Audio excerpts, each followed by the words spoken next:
Assalamualaikum warahmatullahi wabarakatuh.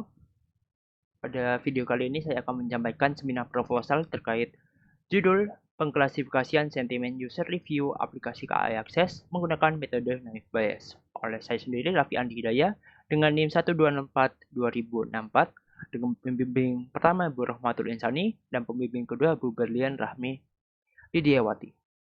Oke, yang pertama ada latar belakang.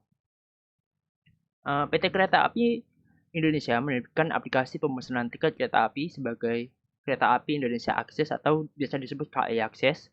Ini memiliki berbagai fitur dari pemesanan tiket, pembatalan tiket, penggantian tiket, kemudian ada fitur untuk rail food pada perjalanan, kemudian ini telah ada di Play Store dan pada Play Store sendiri memiliki rating yang rendah yaitu 2,4 dari 5 dan memiliki jumlah review sebanyak 178 review.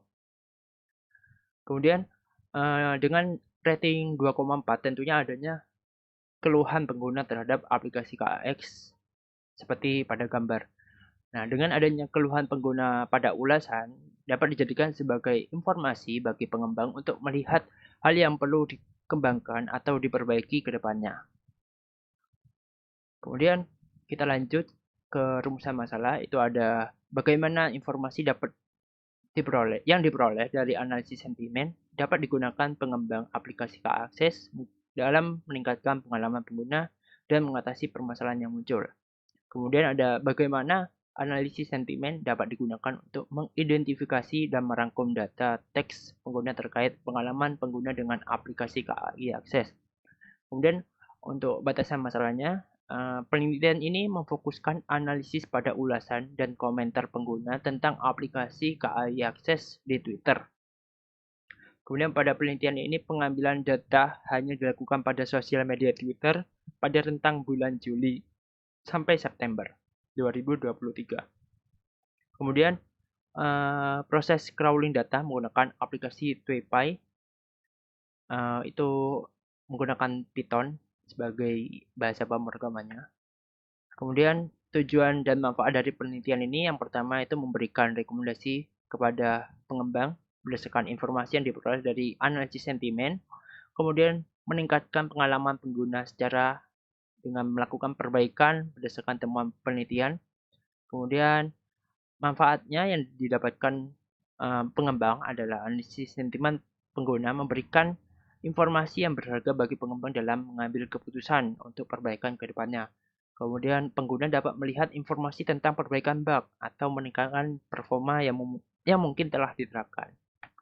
Kemudian untuk tinjau pustaka ini memiliki 5 referensi yang telah saya cari. Ada Public Opinion of Transit Integration Jaklingko, ada Analytic of Public Sentiment COVID-19 Using Twitter, ada Sentiment Analysis pada data ulasan aplikasi KAI Access di Google Play Store, analisis sentimen berbasis aspek pada ulasan KAI Access menggunakan metode Super Vector Machine, dan ada analisis user experience menggunakan aplikasi KAI Access dengan metode IPA. Kemudian ada dasar teorinya, ada analisis sentimen, terus ada CRISP PDM sebagai metodenya, kemudian ada text pre-processing, TF-IDF, kemudian ada multinomial naive Bayes, kemudian ada TWP, confusion matrix. Kemudian lanjut ke metode penelitian, ini menggunakan alur dari CRISP DM itu sebagai metodenya. Yang kita gunakan ada business understanding, data preparation, data pre-processing, modeling, evaluation, dan deployment. Kemudian kita business understanding, itu kita mencari mengapa sih penelitian ini perlu dengan melihat pengalaman pengguna KAI Access dalam Twitter. Kita akan melihat data-datanya, bagaimana pengguna menggunakan KAI Access. Kemudian kita akan melakukan scraping data pada Twitter dengan menggunakan Python dengan toolnya TweetPy. Kemudian tipe data yang kita ambil itu berupa teks. Kemudian kita menuju data preparation, itu seleksi data, melihat apa yang perlu diambil dari tweetnya yang relevan untuk dikembangkan itu, yang mana kita akan melakukan data cleansing di situ. Kemudian kita akan mendapatkan data set berupa tweet, date, username, dan language.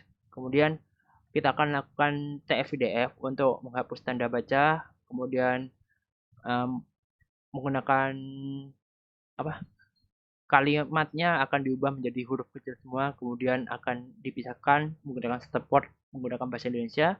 Kemudian kita akan melakukan modeling menggunakan naive Bayes classification.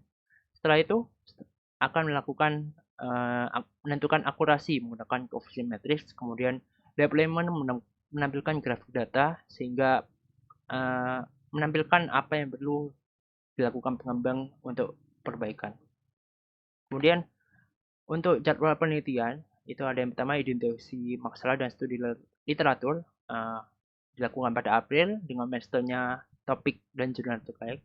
Kemudian ada pengambilan data melalui tool TWPy yaitu 6 minggu Juli sampai Agustus. Pengambilan data crawling dilakukan setiap minggu karena keterbatasan API juga. Kemudian ada pre-processing data ada 3 minggu sampai 20 Agustus mendapatkan dataset. Kemudian ada analisis sentimen dilakukan 1 bulan September sampai Oktober itu akan memperoleh sentimen positif dan negatif. Kemudian ada validasi 2 minggu Oktober dan mendapatkan akurasi sementara. Kemudian ada visualisasi data 2 minggu November dan akan menampilkan dashboard. Kemudian ada penyusunan laporan TA dari November sampai Desember dan targetnya adalah buku TA selesai. Mungkin itu yang seminar saya sampaikan. Sekian dari saya. Terima kasih. Wassalamualaikum warahmatullahi wabarakatuh.